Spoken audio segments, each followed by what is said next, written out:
and welcome to our members.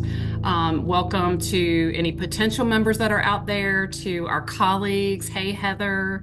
We're so glad that you joined us tonight for this really important webinar, back to school safety, protecting our children online and preventing identity theft. We are a credit union. We're all about people helping people. We truly care about our younger generation. They're going to eventually be our people who lend, end up getting loans from us, end up getting certificates from us. We truly care about their safety, whether it be online, whether it be at school, and that's what we're going to talk about tonight. So let me turn my video off. 1 second. Alrighty. So, back to school safety, protecting your children online and preventing identity theft. As Milton stated earlier, school has started. It's the beginning of a brand new school year, and it's just not the excitement of learning, and growth, but also new challenges for our children, especially when it comes to their online safety. Kids are spending a lot more time on digital platforms now. That's just the age that we are in for both education and even at home, even recreational purposes. It's essential that we, as parents, grandparents, aunts, uncles, guardians, that we stay informed and be proactive in safeguarding their online experience. It's really vital.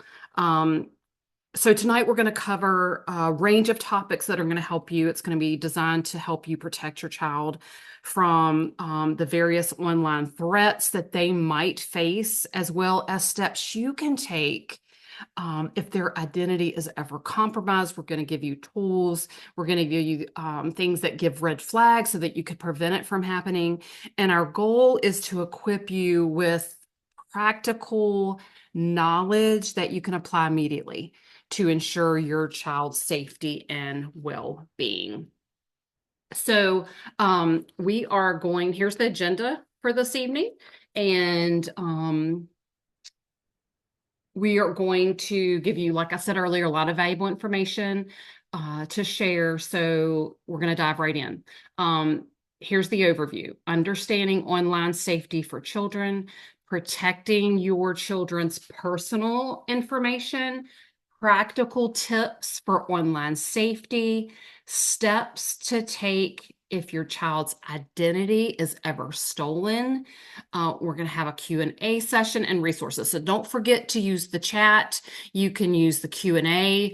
We are going to answer all of your questions live at the end. So turn it to the next slide. All right, the importance of online safety. As we dive into this topic, it's really important to understand the high risk that our children have, whether it be at home or whether it be at school. They've all headed back to school. Their online activity, often increases significantly. We all know that. They're engaging more with educational platforms. They're on social networks, extracurricular activities, all of which could require them to be online. Like I stated earlier, that's where we are today. And this heightened digital presence, unfortunately, makes them more attractive targets for cyber criminals who are always on the lookout for easy prey. And why are our children easy prey? Well, they're vulnerable mostly because they're naturally trusting and often willing to share personal information freely. My granddaughter, she will give you our address. She will give you her phone number. She's going to be 12 tomorrow, and it is just sitting her down and having those conversations of why we should not give out that kind of information. They're kids. They don't know until we teach them. So that's why we're here tonight. But it's not just kids who are at risk. Parents, too, may inadvertently expose their child's personal information during this time without even realizing that you're doing it. We often see an increase in parents sharing first day of school photos. I do have to say, I love my news feed when it's the first day back to school. I get to see all my friends, all my family, my granddaughter. You know, it's really awesome, but we have to be so careful. A lot of people have their kids hold up those signs. It tells the school that they're going to, it tells their name. Some people even put first and last name. It tells what their teacher's name is. That's just too much information to put out on a public site. So they put photos, and we celebrate other milestones on social media like birthdays, report cards. And while these posts are so well intentioned, we have the best intentions. They can sometimes reveal more than we realize, more than we want to, potentially putting our children at risk. And you have to understand even those settings on your social media platforms and understand who can see what. You can, set your settings to where it's only your friends, but you can also set it to where it's the friends of your friends. So potentially your post, your social media could reach way more of an audience than you want. So let's take a closer look at the specific dangers that children face in the digital world. Understanding common online threats, it's going to better equip all of us to protect our kids and guide them safely through their online experience. So as our children spend more time online, and they do, the risks they face continue to evolve and intensify. It is so essential for us as parents and grandparents to understand these challenges and take steps to protect them. They don't know how to protect themselves at these ages. One of the most pressing issues is unfortunately cyberbullying. It's awful. The internet can sometimes embolden negative behavior, leading to online harassment that can have serious emotional impacts on our children. They already get some of this in school, face to face. And then if you add it to online cyberbullying, it can be detrimental to our children. It really can. We need to be aware of the exposure to inappropriate content as well. The vastness of the internet means that it's all too easy for kids to stumble upon material that isn't suitable for their age group, potentially influencing them in ways that we might not even realize. Then there's also the risk of online predators. They are absolutely out there. These individuals, they use social media, they use gaming platforms, they use chat rooms to forge relationships with children, often with harmful intentions. It's terrible. And lastly, we have to consider the threat of privacy breaches. Children might not fully understand the consequences of sharing personal information online. We as adults sometimes don't even understand the consequences of it. We just do it. And this can lead to identity theft or other forms of exploitation, which is the last thing that we want our kids to have to deal with. So, we've already discussed the various risks children face online. It's clear that protecting them requires not just us being aware, but also proactive guidance. We've got to be proactive. The way we approach online safety absolutely should evolve as our children grow, ensuring that our strategies are tailored to their age and maturity level. So on this slide, we're going to explore age-appropriate online behavior and how to guide your child's digital activities in a way that aligns with their developmental stage, which is so important. And this approach helps them navigate the online world safely while fostering responsible digital habits from an early age. As our children grow, their online activities and the way they interact with digital content will naturally evolve. It's important for us that we're the ones who adjust our guidance to match their age and developmental stage. I can't say that enough. Ensuring that they are both safe and responsible online. So let's talk about children ages 3 to 7. Um, the focus really should be on absolute safe browsing. At this age 3 to 7, it is essential that we limit screen time and closely supervise their activities. I can't say that enough. Parental controls are your best friend here. You use them to block any content that might not be suitable for their age. And even at this early stage, we can start teaching them the basics, like the importance of not sharing personal information online. And then, as they move into the 8 to 12 age range, this is still a very critical age that they still need to be protected, because they'll start to explore more on the online world. And it's time to encourage responsible use. This is the age where online interactions become more frequent. So it's really critical to discuss the risk of things like, we talked earlier, cyberbullying, and setting clear rules for social media use and monitoring their online friendships can help them navigate these new social dynamics safely. If you're not monitoring or checking anything, that online platform is all access, and that is the last thing that we want our children to experience at this age. Additionally, emphasize the importance of how you treat others and respect online. And, we always use the saying, treat somebody the way that you want to be treated.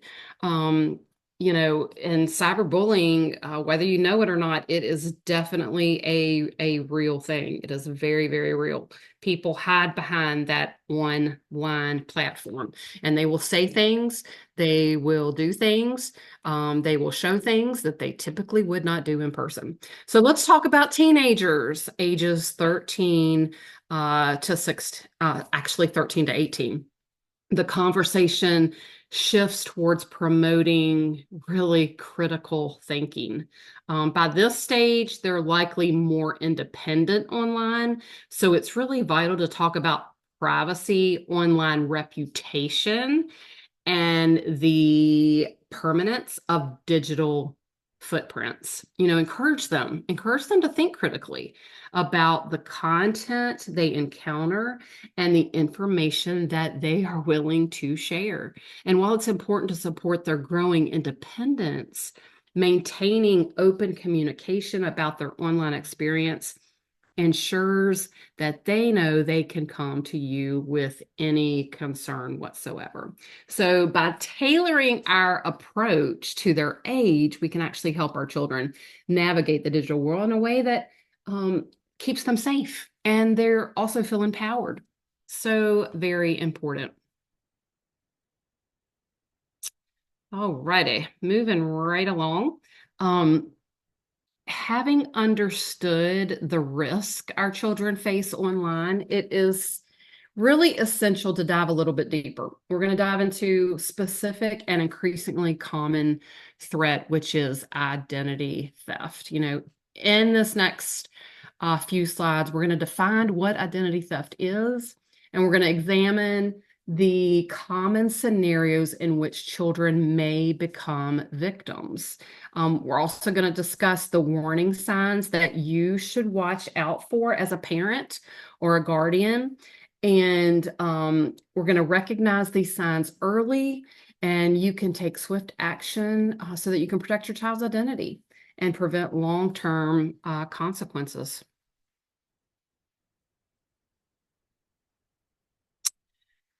So now, are you thinking, how does this impact children? Believe it or not, it really does. The consequences can be severe. First, there's the long-term impact. Children's identities can be misused for years without detection because they aren't regularly checking their credit reports. It's just something that's not checked by parents or children. And by the time the fraud is discovered, the damage could be extensive, leading to significant financial and legal challenges. And that's the last place we want you to be with your child. Another concern is future credit damage. If a child's identity is stolen and misused, it can destroy their credit before they even have a chance to build it. This could make it difficult for them to secure loans, rent an apartment, or even get a job when they reach adulthood. Most employers now pull credit. All, apartment leases, they always pull credit when you apply for an apartment. And we can't overlook the emotional stress that this can cause. Learning that their identity has been stolen can be overwhelming for both them and the entire family. It's a violation of trust that can really lead to anxiety and a sense of insecurity. And understanding these risks is the first step in protecting our children.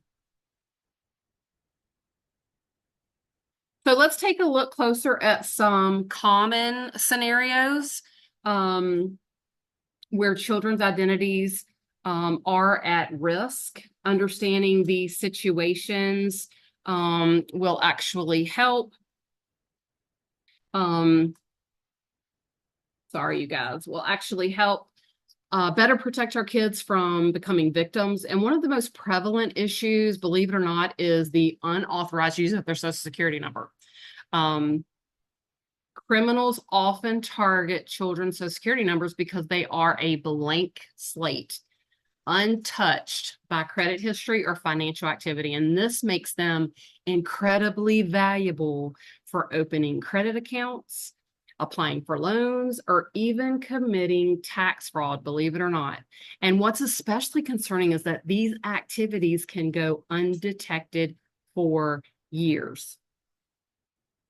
Why? Because we're not looking at their credit report. We're not pulling a child's credit report or looking at it because we know that it's that blank slate.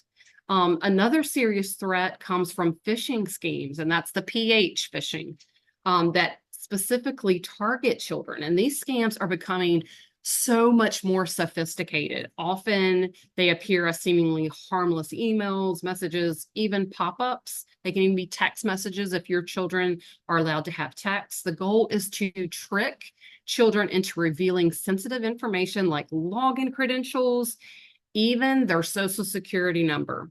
And the kids probably won't even recognize these scams as dangerous, which makes them really easy targets for scammers. And by recognizing these common scenarios, we can take proactive steps to shield our children from identity theft.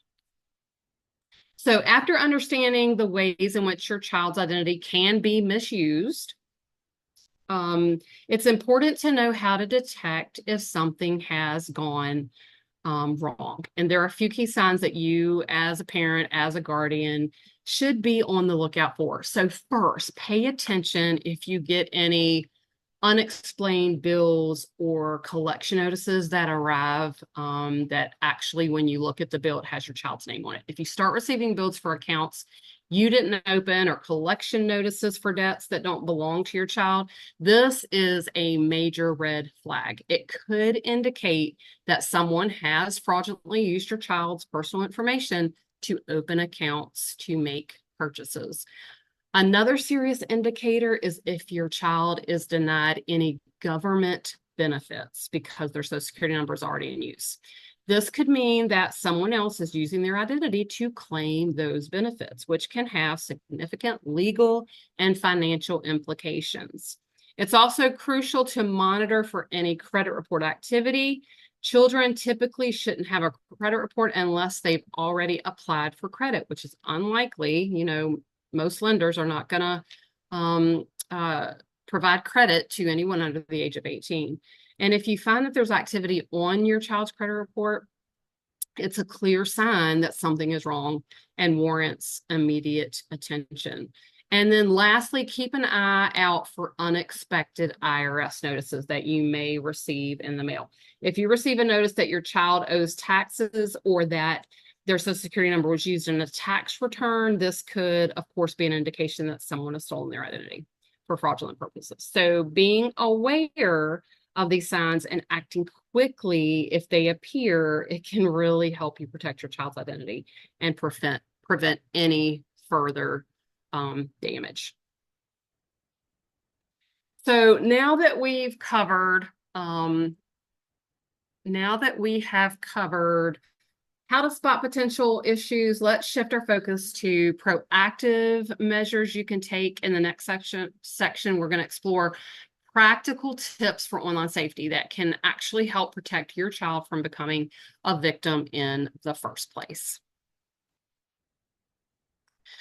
So, to keep our children safe online, one of the most effective strategies is to set up parental controls on every device that they have and every platform that they have. So we're going to start by talking about how to enable these controls and where you can find additional guidance if you need it. If you don't understand parental controls, if you are not smartphone or tablet savvy, please don't just say you're just not going to do it. There are all kinds of ways for and resources to help you. And most devices actually come with a parental control. These controls allow you to restrict content. They allow you to set screen time limits and manage app downloads. It's a good idea to explore those settings thoroughly and customize them based on your child's age and maturity level. So if you need help, depending on what smartphone you have, if you have Apple or Android, they provide detailed guides on their websites to walk you through the process step by step. Please take the time to do this. When it comes to gaming consoles, parental settings are equally important as they are on smartphones and tablets. These settings let you limit the communication with strangers, control in-game purchases, and even set time limits to ensure gaming doesn't interfere with other activities. So many consoles also allow you to restrict access to games based on their ratings. They're rated almost just like movies are, ensuring your child only plays age-appropriate games. And for specific guidance on different gaming consoles, you can always visit the official websites of PlayStation, Xbox, Nintendo.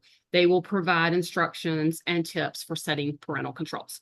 And then for streaming services like Netflix, YouTube, most of us stream all of our TV now. You can also set up content filters and viewing restrictions to ensure your child is only watching age-appropriate content. You have to be so careful when you stream. You can pretty much, there's going to be anything and everything out there.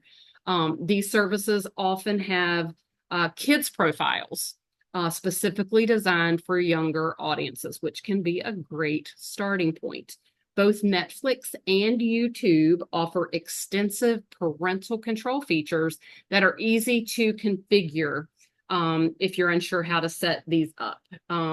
They have help centers and detailed articles and videos to guide you through the process. Very, very important that that you set these parental controls up. You know, additionally, there are third-party apps. You all know that we can download apps and software that can enhance your ability to monitor and control your child's online activities. Apps like, there's one called Google Family Link, and there's one called Bark. Offer more comprehensive monitoring, allowing you to manage not just their screen time and content, but also track online interactions and receive alerts for potential risks. So Google Family Link and Bark. I know a lot of friends who use Bark for their children. These tools can particularly be useful if you're looking for more advanced features or need to manage multiple devices and platforms at once. So finally, if you're looking for more guidance and setting up parental controls or need advice tailored to your specific situation, there's websites like Common Sense Media, and there's one called Connect Safety. They offer resources and tips. They provide reviews of parental control tools. They give you how-to guides. They give you advice from experts to help you make informed decisions about protecting your child online. There is so much out there to help you. And, by taking advantage of these resources and setting up parental controls, you can create a safer online environment. And what does that do? That allows you to have that peace of mind, when you're not right there looking at what they're looking at. So very critical in today's age. One of the simplest yet most effective ways to protect your child on online accounts is by ensuring that they use strong, unique passwords. We say this even to our adult members, how critical it is that you use strong, unique passwords. So we're going to talk about why this is so important and how you can teach your children to create those secure passwords. First, the importance of strong passwords can't be overstated, even for adults. Think of passwords. So everybody probably has a key to your house or a code to get into your home. So think of passwords as the key to your digital home. Think of it as your digital home. If the key is too simple, it's much easier for someone to break in. You wouldn't just go to Ace Hardware or to Lowe's and make keys and just start passing them around to people in the store. You're going to want to do this. You're going to want to make sure that you protect your digital home just like you do your physical home. It's much easier for someone to break in if you start handing out those keys or your code. Same thing with online digital passwords. Strong passwords are your first line of defense against unauthorized access. And when passwords are weak or reused across multiple sites, they're much easier for hackers to crack. These hackers are getting more tech savvy each and every single day. We deal with it all the time being a financial institution, and we are here to protect you. And that could put your child's personal information at serious risk. So how do we teach our children to create these strong, unique passwords? Well, start by doing it yourself, and start by encouraging them to use a mix of characters. A good password, we all know, includes uppercase, lowercase letters, numbers, and special characters. And this variety makes it much harder for anyone to guess or crack the password. And then next, it's important to avoid common words or phrases. Don't use your names. Don't use the word password or a simple sequence like 1, 2, 3, 4, 5. This is what children are going to use if you are not there to guide them. It makes the password highly vulnerable. Instead, teach them to choose more complex and less predictable options. And length of the password matters too. A password should be at least 12 characters long. The longer the password, the more secure it is. The extra length adds another layer of difficulty for anyone trying to break that code, that password. One effective strategy that I can think of is to use like a passphrase. This involves creating a phrase by combining random words, which makes it both memorable and secure. For example, something like Blue Tiger 187 Pine Tree exclamation point. It's easy to remember, but difficult for others to guess. And finally, instill the habit of changing passwords regularly.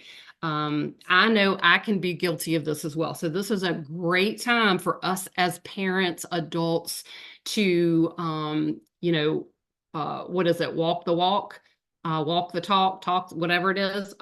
So if we start doing it, we're going to easily encourage our kids to do it as well. So update those passwords every few months to ensure accounts remain secure over time. I know it's a headache. I know it's a pain, but it is so important to protect yourself and your children. And by teaching your children these practices, you help them understand the importance. And if you do it yourself, you're going to be reminded to absolutely teach them as well. So going into monitoring and limiting screen time. In today's digital age, it's really easy for children, even us adults, to spend a lot of time online. When you're online and you're playing a game or you're scrolling through social media, watch that clock because I'm telling you, time passes quickly.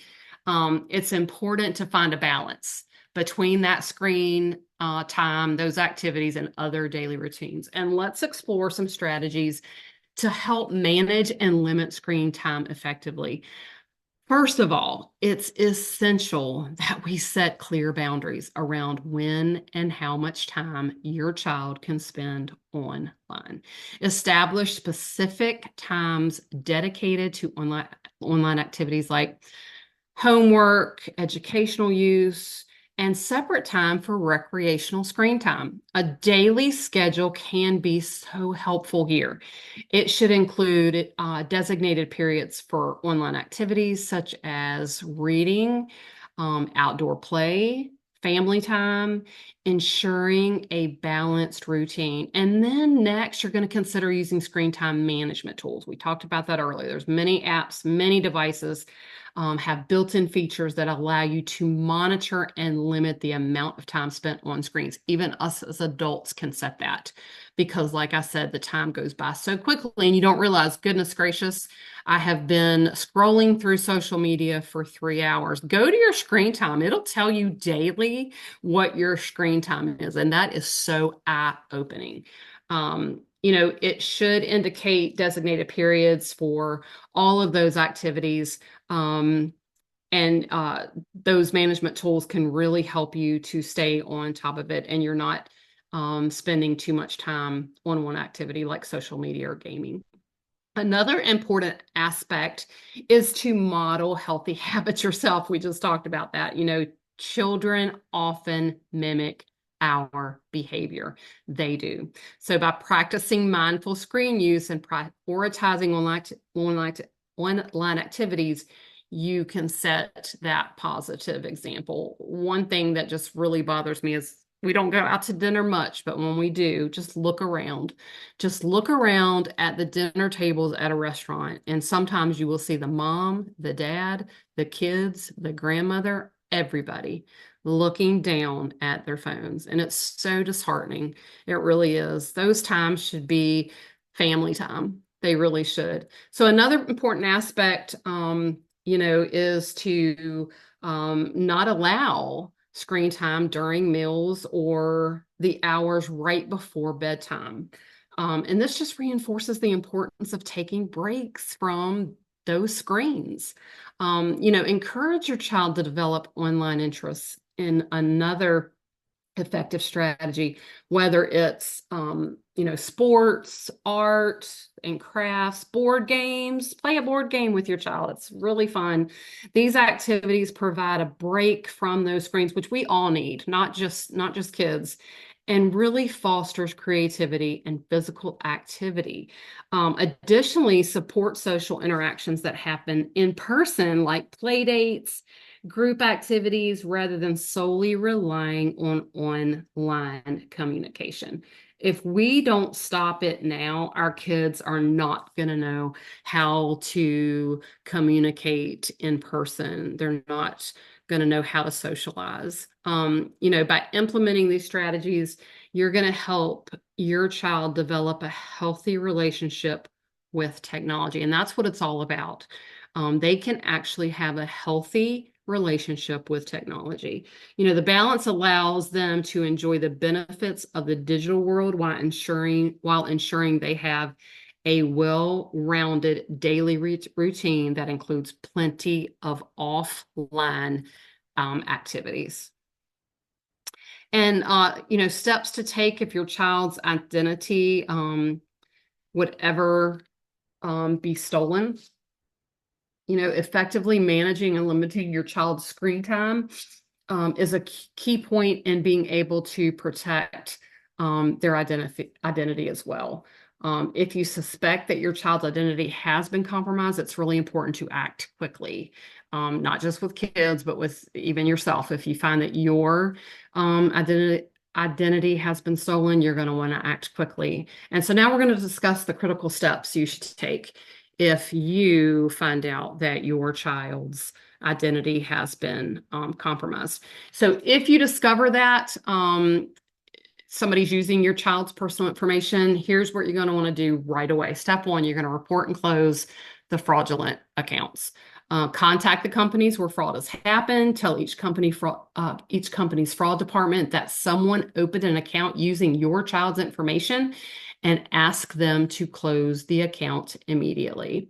Ask for written confirmation, this is important, that says that your child is not responsible for that account. You're going to contact the 3 credit bureaus. They are Equifax, Experian, and TransUnion. I think now they're all 3 together. So if you contact one of them, they're responsible for contacting the other 2.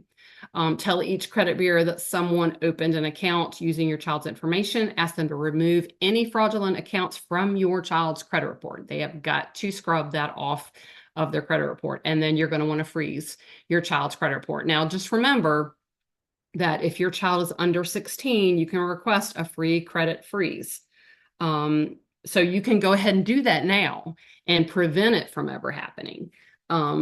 Put that security freeze on your child's credit bureau. That makes it harder for someone to open a new account in your child's name. It's not going to be able to happen. The freeze stays in place until you tell the credit bureau to remove it. Minors who are 16 or 17, they can request and remove a security freeze themselves. So if your child is under 16, you're going to do it. If they're 16 or 17, they can do it themselves. And to activate a credit freeze, contact each of the credit bureaus. Again, they're all together now. You can contact one and they'll take care of the other 2. So step 3, you're going to report child identity theft. You're going to want to file a report with the Federal Trade Commission, often called FTC. Their website, identitytheft.gov. It's a valuable resource where you can file an identity theft report. This will allow you to create a personalized recovery plan tailored to your specific situation. It provides you with clear guidance on each step, from contacting creditors to all other pieces of information that will help guide you through that entire process. Really, really, really important. And as you go through the process, it's important that you keep really detailed records of all your communication, who you talk to, the date you talk to them, any letters, calls, emails. You are going to want to keep specific records in a file folder. And by taking these immediate actions, you can actually start to protect your child's financial future, which is so very important, and limit the potential harm caused by identity theft. And check if you're checking to see if your child has a credit report. When your child turns 16, you are going to want to check to see if they have a credit report, or they can check to see if they have a credit report in their name. That's where you're going to make sure that there's nothing on there that shouldn't be. There shouldn't be anything on there unless, let's say, you made them an authorized user on your credit card. But if there's a credit report and you find inaccurate information, this is going to allow you the time needed to correct it before your child actually starts applying for important milestones like a job, a college loan, a car, and even their very first credit card. So make sure you pull their credit report about the time that they turn 16. To check if your child has a credit report, contact the credit bureaus and ask for a manual search for your child's Social Security number. You may have to give the credit bureau a copy of your driver's license and other government issued identification card, like proof of your address, like a utility bill or a credit card, or insurance statement, your child's birth certificate, your child's Social Security card. If you're not the child's parent, you may have to give the credit bureau a copy of documents that prove you are the child's legal guardian. But you definitely want to do that just to make sure that there is nothing on there that shouldn't be. And the process may seem cumbersome, but by taking action now, you can help safeguard their financial future, giving them the best chance to succeed. And isn't that what we want as parents, as grandparents? We want to give them the best chance to succeed as they transition into adulthood. So here are some resources. We talked about the Google Family link. You can manage your child. This helps you to manage your child's digital activity, set screen time limits, ensure online safety with, it is a free parental control app. CyberWise, access guides, videos, and articles to help you if you do not know about online, teaching your kids about online safety. Connect Safety gives you quick guides and tips for online safety, privacy, and security from, it's a nonprofit organization. Family Online Safety Institute.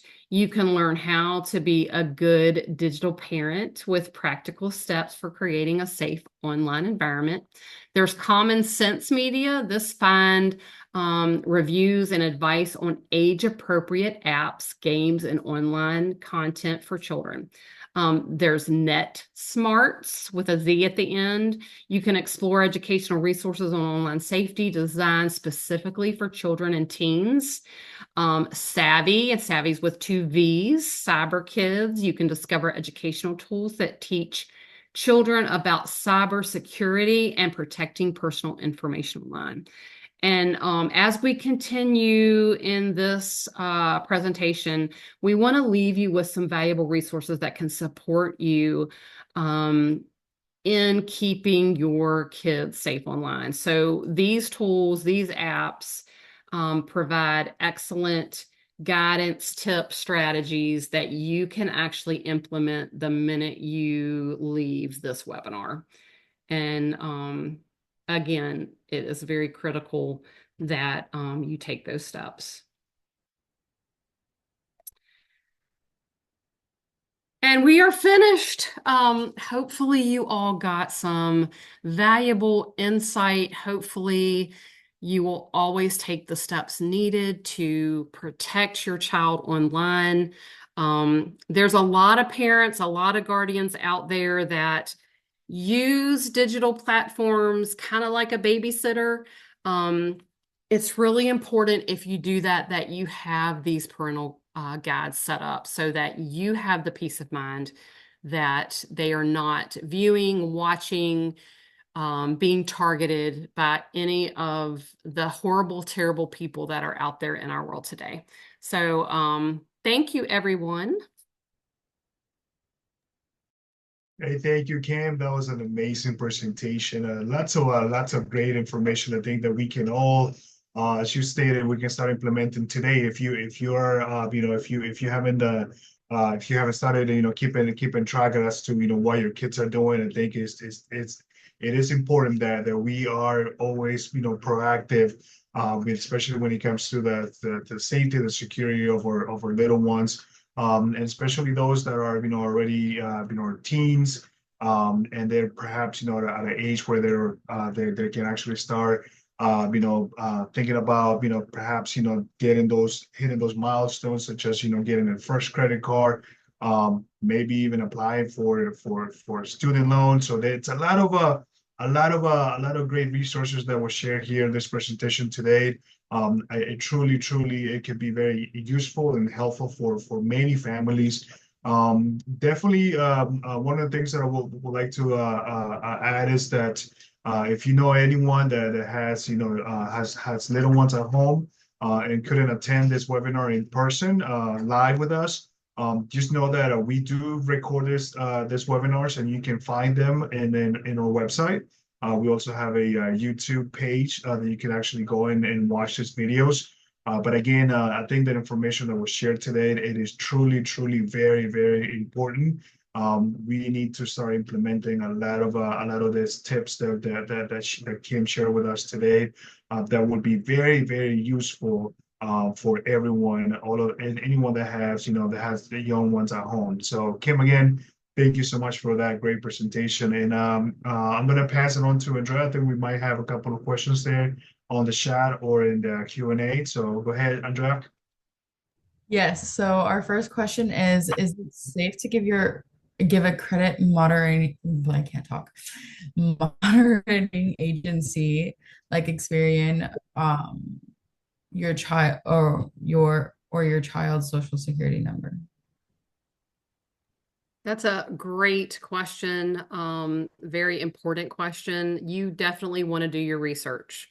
You want to check out that credit monitoring program, who they are, ask them questions. We all know that you could even give your your child's social security number to their pediatrician, and that system could at some point have a breach.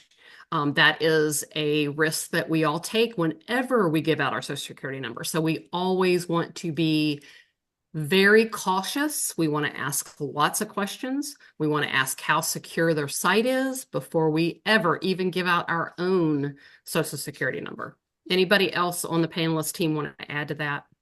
Sure, I'll add to that really quick, Kim. So if it's a credit bureau like Experian, they're subject to federal guidelines and oversight. So they handle your information with care. Just to add on to what Kim said, just ensure you're dealing with Experian or TransUnion directly, and not a phony imitation, just somebody phishing. But yeah, typically for purposes of, monitoring your credit and whatnot, it's safe to give them, and when I say them, I mean Experian, TransUnion, and Equifax, your social security number, because they have the procedures, guidelines, and federal regulations in place. But of course, again, make sure it's them. Anyone else want to add? Yeah, no, absolutely. I'll definitely love to piggyback on what you were saying, Carrie and Kim. My question to that would be, and I'm sorry that I'm answering your question with a question, but the question that we'll have first is why are they requesting that information? Why would they need your kid's social security number? So know the why behind it. And if it is because you are looking to perhaps obtain, like Kim alluded to, if you have 16 or 17-year-old, you can reach out to the bureaus and see if perhaps it's already a credit report established under their name, especially for those parents that have granted access to their credit cards. You'd be surprised. They can actually start building credit the minute that you add them as an authorized user. And if the purpose of that is so that you can obtain a credit report, then yes, absolutely. If they're just asking you just for some random reason, I'll definitely ask more questions. As Carrie also mentioned, make sure that you do verify how legitimate that request is. Be careful. Look at your internet browser. Make sure that the site that you're in it's definitely a secure site. In most cases, you'll be able to tell just by easily looking at right next to the URL. If you see a little lock or safe sign next to it, that most likely is telling you that it perhaps is a secure page. Also, one tip that we have shared here many times. If the URL starts with a HTTPS before the website, then most likely it's a secure site. If it doesn't, that is also another couple of red flags that you want to keep an eye out for. But again, it is important for us to stay on top of our kids' finances, and I would also encourage you all to. If you are in the process of obtaining a credit report, that you do it with your kids next to you, so that they can also see and learn, what it is that you're doing and the purpose behind it. Again, as to why you're doing what you're doing. So that is what I wanted to add to that. But again, it's an excellent question. It truly is. And I'm sorry that I answered it with a question as well too on my part, but they always want to ask additional go take an extra step just so that you are that your all your information and your loved ones it's protected. That was so very valuable. Thank you, Carrie and Milton. And Milton, you are exactly right that we should always ask the why. Why do you need my child's social security number? Even I mentioned a pediatrician, ask them why they need that. Even for yourself, you can ask that question. That was a great point to make. So thank you. So the next question is, can I open a joint account with my child? And if so, how would that work? So we offer youth accounts. Absolutely. Your child would be the primary member. You would be the responsible joint member. And I'm so sorry, my dog really wants to give the presentation this evening, but I'm not going to allow him to. So yes, we offer youth accounts. We want to journey with your child from their young age in the financial world to when they're ready to start borrowing or saving.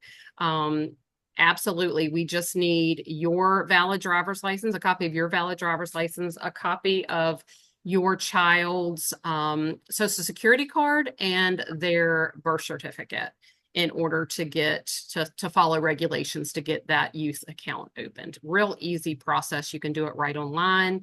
We would absolutely love to journey with them. Our CDs, our certificates of deposit are only $1,000 minimum balance. So as your child gets maybe holiday money, maybe they get birthday money, start putting that in their USS FCU savings. And then once you get to that level, start opening CDs for your children. We also have fellows who can help you with a 529 plan. If you think your child is going to go to college, start now. Start that saving process now because it is so expensive. So another great question. And I believe that those are all the questions for tonight, guys.